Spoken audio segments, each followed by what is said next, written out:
La fe y la ciencia son completamente contradictorias, como el agua y el aceite. Si uno es una persona de fe, no puede creer en la ciencia, y si uno cree en la ciencia, no puede creer en la fe. ¿A qué han escuchado este argumento muchas veces? Parecería que efectivamente las personas que tenemos fe, que creemos, somos completamente irracionales, estamos en contra de la ciencia. Si profundizamos un poco, sabemos que esto es absolutamente falso, es una falacia. Claro que la fe y la ciencia son compatibles, absolutamente. Y de hecho, por eso es tan interesante encontrar investigaciones como la del cardiólogo italiano Franco Serafini, que él ha estudiado 5 milagros eucarísticos. Habrá muchos descreídos que ya de entrada rechazarán esto de los milagros eucarísticos, del cuerpo y la sangre de Cristo, pero Franco Serafini ha hecho una investigación muy interesante con unas aportaciones extraordinarias desde el punto de vista de la ciencia. Y estas son algunas de sus extraordinarias conclusiones. Un cardiólogo italiano, Franco Serafini, ha investigado los 5 milagros eucarísticos revisados por la ciencia médica y ese trabajo lo ha plasmado en un libro, Un cardiólogo visita a Jesús, los milagros eucarísticos examinados por la ciencia. Los milagros eucarísticos son Lanciano, en Italia, en el siglo VIII, Buenos Aires, del 1992 a 1996 en Argentina, Tixtla, en México, en 2006, Sokolka, Polonia, 2008, y Legnica, Polonia, 2013. El cardiólogo revisó personalmente todas las investigaciones realizadas en los últimos 50 años y colaborando, cuando fue posible, con los primeros científicos que trataron las reliquias. El resultado es un cuadro sorprendente, un diagnóstico clínico preciso, puntual y detallado que no entra en conflicto, más bien coincide con lo que leemos en los evangelios y recibimos como don de la tradición católica.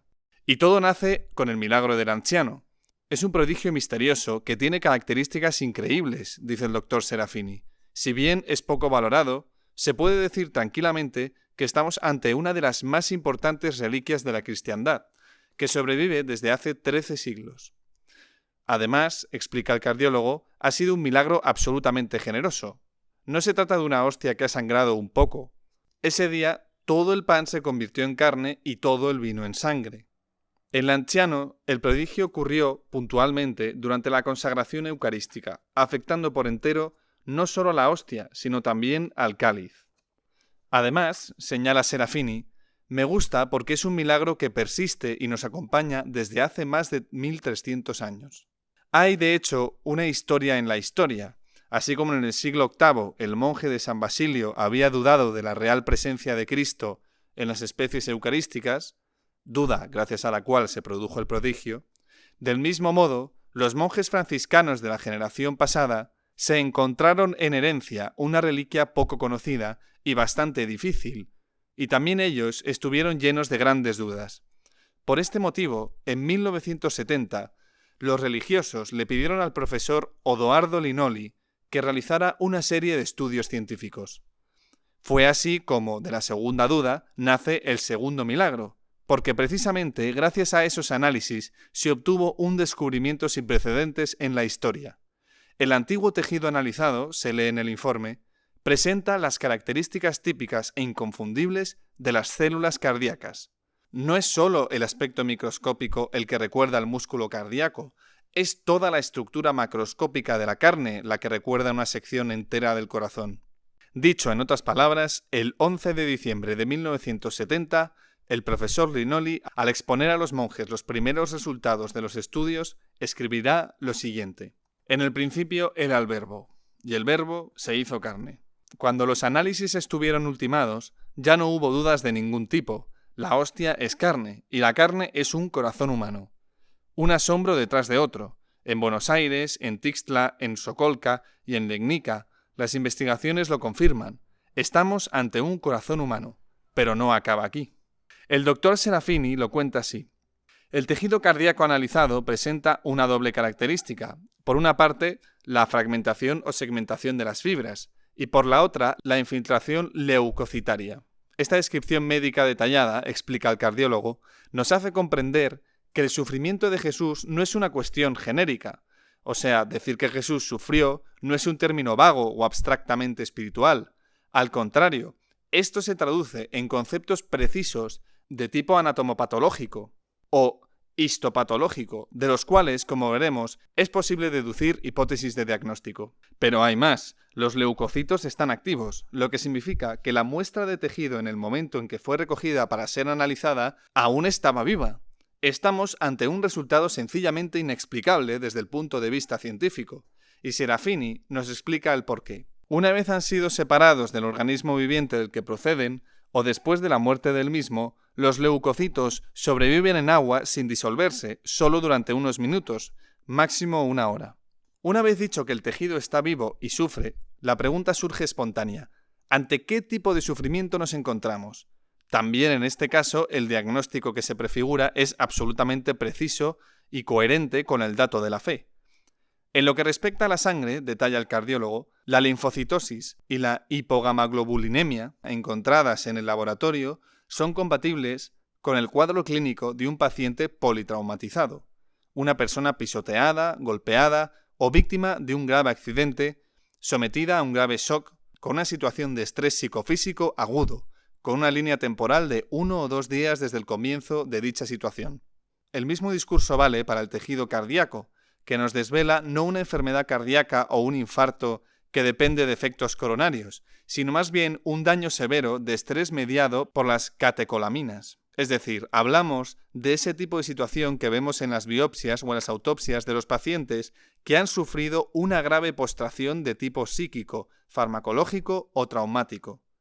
Por ejemplo, en víctimas de un accidente aéreo o en condenados a muerte.